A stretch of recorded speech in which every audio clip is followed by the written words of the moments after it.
Work done in elliptical path. Elliptical path यानी कि हमारे पास एलिप्टिकल एक साइक्लिक प्रोसेस है। साइक्लिक प्रोसेस में एक डायरेक्शन बनाना होता है। तो मान लो मैं यहाँ पे डायरेक्शन बना देता हूँ।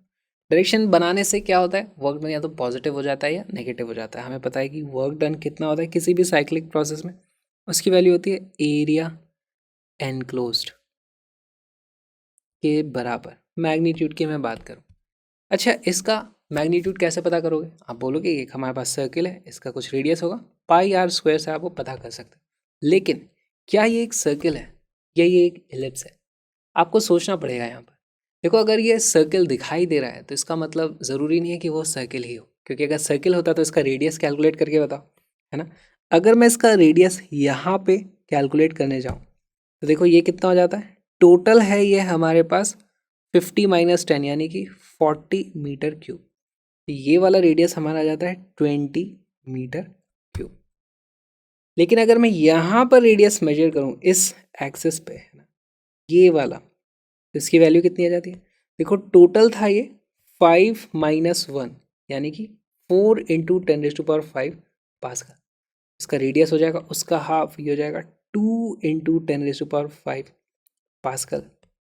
तो ये दोनों डेफिनेटली अलग अलग वैल्यूज़ हैं। एक बहुत ज़्यादा है, एक बहुत ही कम है। आपस में कंपेयर करोगे आप, है ना, 10⁴ के ऑर्डर का डिफरेंस है उसमें, राइट। छोटा मोटा नहीं होता है। तो ये एक्चुअली बहुत ही लंबा ऐसा कुछ आने वाला था, लेकिन क्योंकि हमने ग्राफ को ऐसा बनाया अपनी कन्वीनियंस के लिए, तो वो सर्किल दिखाई दे रहा है, लेकिन ज़रूरी नहीं है कि वो सर्किल हो। ऐसे केस में आप किस तरीके से इसका एरिया पता कर सकते हो? देखो हमारे पास एरिया क्या होता था, पाई आर स्क्वायर। एलिप्स में उसकी जगह आप एरिया यूज़ कर सकते हो, area is equal to pi r1 r2। या फिर इनको क्या बोला जाता है, अगर हमारे पास इस तरीके से एलिप्स होता है, ये मान लो मेरा एलिप्स है, तो इसको मैं बोलूँगा this is r1, this is equal to r2। एक होती है हमारी सेमी ऑफ मेजर एक्सिस, ये होता है हमारा मेजर एक्सिस, है ना, उसको सेमी कर दो, उसको बीच में से हाफ कर दो तो वो r1 बन जाता है। तो ये हो जाता है एरिया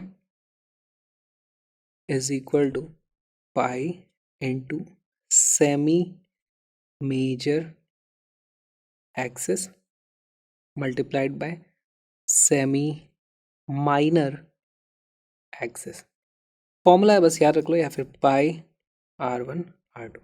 बहुत ही सिंपल है। इस केस में आंसर क्या आ जाएगा, जल्दी से इसको सॉल्व करो। इसकी वैल्यू हो जाएगी पाई इंटू हमारे पास एक है 20 metre cube multiplied by 2 × 10⁵ pascal. Work done की वैल्यू हो जाएगी पाई इंटू 4 × 10⁶ जूल। ओके, अब यहाँ पर ये बताओ ये पॉजिटिव है या नेगेटिव है? यहाँ पर हमारे पास ये है काउंटर क्लॉकवाइज, यानी कि नेगेटिव एरिया आएगा हमारे पास, right.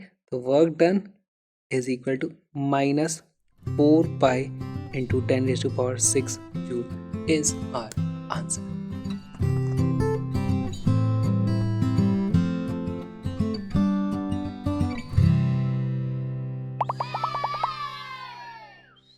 The figure shows the PV plot of an ideal gas taken through a cycle A B C D A। यहाँ से शुरू होते हैं फिर से घूम के यहीं आ जाते हैं। बोला जा रहा है कि part A B C semi circle, A से बी से सी ये एक सेमी सर्कल है, ठीक है, और C D A is part of an ellipse, ये हाफ ऑफ एलिप्स है, ठीक है, होने दो। अब हमारे पास कुछ ऑप्शंस और यहाँ पर मल्टीपल करेक्ट आंसर हो सकते हैं। वीडियो को पॉज करो, क्वेश्चन को सॉल्व करो।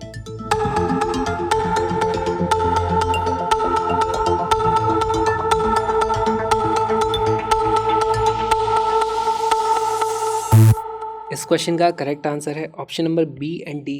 और अब देखते हैं किस तरीके से इसे सॉल्व किया जाए। सबसे पहले ऑप्शन ए चेक कर लेते हैं। The process during path A to B is isothermal. A से भी आइसोथर्मल है। अरे ये हमारा पीवी ग्राफ है, आइसोथर्मल ऐसा होता है ना कि ऐसा, ये नहीं होता।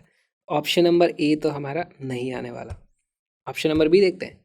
Heat flows out of the gas during the path B C D.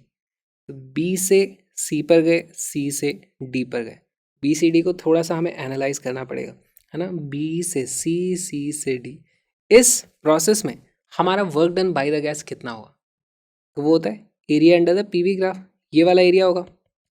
लेकिन बी से सी से डी जा रहे हैं इस तरफ, तो नेगेटिव वर्क डन होने वाला है। तो work done by gas is equal to negative. Okay, temperature के बारे में क्या बोल सकते हो? देखो यहाँ से आप इधर आ रहे हो, है ना, इन दोनों पॉइंट्स को आप कंपेयर कर लो, यहाँ पर सेम प्रेशर है लेकिन इस जगह पे वॉल्यूम कम है, यहाँ पर वॉल्यूम ज़्यादा था, यानी यहाँ पर टेम्परेचर कम रहा होगा। हमारे पास temperature final is less than temperature initial, correct. इसका मतलब delta U is also negative. क्या मैं लिख सकता हूँ Q is equal to W plus delta U, ये भी नेगेटिव है, ये भी नेगेटिव है। फॉर द प्रोसेस BCD, इसका मतलब Q is equal to negative हो जाएगी। तो heat flows out of the gas during the path BCD, तो ये चीज़ हमारी सही हो जाती है, ऑप्शन नंबर बी करेक्ट हो जाता है। बहुत अच्छा सवाल था, इसमें सर्किल और एलिप्स का कोई यूज़ नहीं है, बस ऐसे ही लिख दिया।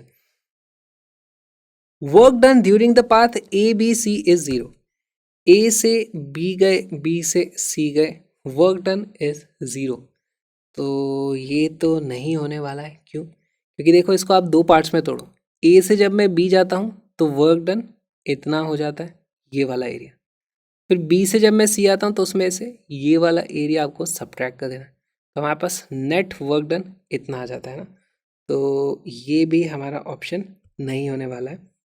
ऑप्शन नंबर डी देख लेते हैं। Positive work is done by the gas in the cycle ABCDA, A से BCDA।